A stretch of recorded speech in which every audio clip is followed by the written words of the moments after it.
है, उसमें लड़ाई करने का मुद्दा नहीं है, चाहे पाकिस्तान हो या चाइना। हम एक नैरेटिव क्रिएट करते हैं कि हम लड़ते हैं, हम लड़ सकते हैं। और पहली बार देखिए ये हुआ है इंडिपेंडेंस के बाद, ये पहले कभी नहीं हुआ कि दोनों सरहद के ऊपर हमारी लड़ाई हो रही। वो असलियत है, आज जो पाकिस्तान की इंटरनेशनल प्रोफाइल है वो बढ़ गई है सिंदूर के कारण। बिल्कुल, आप पाकिस्तान को नहीं हरा सकते जंग में। मैं किसी भी प्रोफेशनल को हिंदुस्तान के समझा सकता हूँ ये मैं ये क्यों बोल रहा हूँ, और ये मैं देश के हित में बोल रहा हूँ। और तो पाकिस्तान के साथ अमेरिका भी खड़ा नजर आ रहा है। ये देखिए, अमेरिका किसी के साथ भी नहीं खड़ा है। अमेरिका एक ऐसा मुल्क है क्योंकि अमेरिका सुपर पावर रहा है, अमेरिका ने कोल्ड वॉर जीती है, अमेरिका किसी का दोस्त है। अगर आपको वो करना है, आपको नॉर्मल रिलेशंस करने पड़ेंगे चाइना के साथ, और आपको पाकिस्तान से बात कर, और कोई तरीका नहीं है, क्योंकि डेवलपमेंट किसी मुल्क का अशांति के माहौल में नहीं हो सकता। तो जब हमारे पास चाइना और रशिया है, चाइना ये तो नहीं कह रहा है कि आप हमें करो। देखिए आज क्या है, चाइना के साथ इन्वेस्टमेंट कोई नहीं आ रहा है चाइना, और इन्वेस्टमेंट जो होता है वो प्रूफ होता है म्यूचुअल ट्रस्ट। तो म्यूचुअल ट्रस्ट तो है नहीं। जो ये ट्रेड चल रहा है वो इसलिए चल रहा है क्योंकि मजबूरी है हमारी। ऑपरेशन सिंदूर के बाद ये आप नोट कर लीजिएगा क्या कर रहा है चीन। वो अब ये कोशिश कर रहा है, क्योंकि जियोपॉलिटिकल प्रोफाइल पाकिस्तान की बढ़ गई है बहुत ज्यादा, कि Pakistan should be seen as the most important military power in South Asia. तो कहने का मतलब ये है कि इकोनॉमिकली तो हावी हो रहा है चीन हमारे एरिया पे, साउथ एशिया में,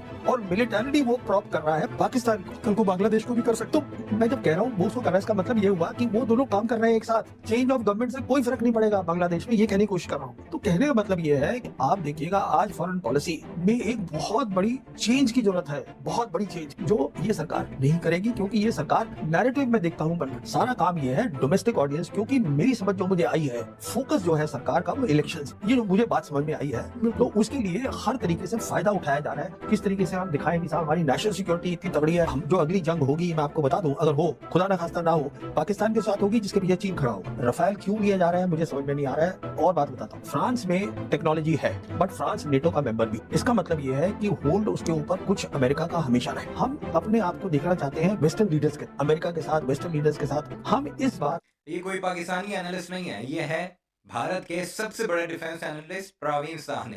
वो क्या कुछ कह रहे हैं कि पाकिस्तान के साथ जंग जीतनी है तो एक काम करो, उससे दोस्ती कर लो, क्योंकि तुम पाकिस्तान से कभी भी जंग नहीं जीत सकते। ऑपरेशन सिंदूर की मिसालें दे रहे, और भारतीय हमसे क्रिकेट मैच जीत कर हमसे जंग जीतने की बातें कर रहे हैं।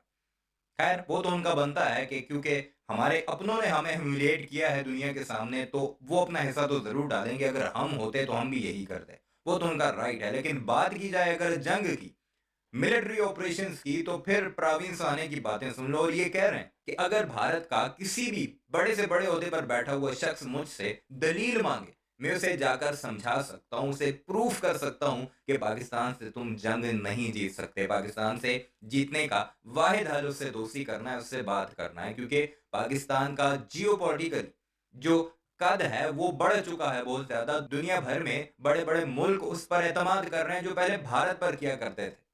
और यही बातें हम आपको कई वीडियोस में कर रहे हैं। खुलकर चीजें तब सामने आती हैं जब आमना सामना हो। 2019 में जब टाकरा हुआ था तब मोदी ने कहा था कि हमारे पास राफेल नहीं थे, अगर होते तो पांसा पलट चुका होता, यानी तब भी उसने डिफीट मानी थी अपनी।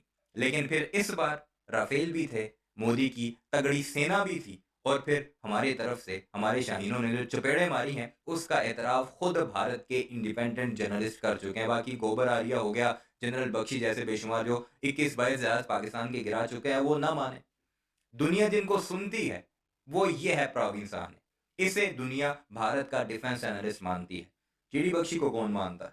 खुद नरेंद्र मोदी के अनबख्त वगैरह बस से बिल्कुल वो है, मतलब वी हैव फॉरगॉटन कि दुनिया बदल गई। हम उस बात को बिल्कुल रद्द कर रहे हैं, क्योंकि हमारे कुछ अपने इंटरेस्ट हैं, कुछ पर्सनल इंटरेस्ट हैं। बिना रशिया के कोई पीस नहीं हो सकती, कोई प्रॉस्पेरिटी नहीं हो सकती वेस्टर्न यूरोप के। वो आपको इसलिए चाहते हैं क्योंकि वो और रशिया ब्रिक्स को मजबूत करना चाहते हैं। ब्रिक्स जो है वो सबसे इंपॉर्टेंट इंस्टीट्यूशन है नए वर्ल्ड ऑर्डर का जो बन रहा है। लेकिन ब्रिक्स में इंडिया की हालत ऐसी दिख रही है जैसे सबसे ज्यादा ब्रेक वही लगा रहा अमेरिकी दबाव में। आप लोग उसको अहमियत नहीं दे रहे हैं ब्रिक्स को भी। जिस चीज से मुझे घबराहट हो रही है वो कुछ अलग है, उसको हम बोलते हैं कम्युनलाइजेशन ऑफ द आर्मी। क्या मिलिट्री लीडरशिप कमजोर हो गई है? रीढ़ नहीं है उसके देखिए पास? हमारी फौज जो है हिंदुस्तान की, जो सोल्जर्स हैं वो दुनिया के वन ऑफ द बेस्ट है। बहुत बड़ी दिक्कत होती है लीडरशिप, पॉलिटिकल विल लाइए, डिटरेंस बनाइए। उसके लिए चाइना को पता नहीं, एक बार लड़ाई शुरू हो जाती है कितना वक्त लगेगा, तो वो भी आपको लानी है। तो कहने का मतलब ये है कि लड़ाई में बहुत सारा काम होता है जो पॉलिटिकल लीडरशिप को करना पड़ता है, कंधा देना पड़ता है। मिलिट्री लीडरशिप को अपना काम करने के लिए। तो अगर मिलिट्री लीडरशिप को ये बता दिया जाए कि साहब आप जो उचित समझे, तो वो क्या करेगा? ये इसकी वजह जिम्मेदारी से भागना माना जाए या चीन का डर माना जाए। चीन के मामले में हम देख रहे हैं प्रधानमंत्री कुछ भी बोलने से कतराते हैं, भागते हैं। चीन का नाम तक लेने से वो घबराते हैं या डरते हैं, जो भी कह लें आप। तो क्या वजह थी कि इस तरह का निर्देश दिया गया जनरल को? देखिए, 15 जून 2020 को गलवान हुआ, 17 जून 2020 को जयशंकर ने वांग ही से बात करी। उसमें लिखा हुआ है, ये बात करी कि आप जो है ये आपकी गलती है। 19 जून को प्रधानमंत्री ने ये कह दिया कि कोई आया ही नहीं है। तो इसका मतलब ये है, सीधा कोई भी मतलब निकलेगा कि जो प्रधानमंत्री है या जो प्राइम मिनिस्टर है ऑफिस।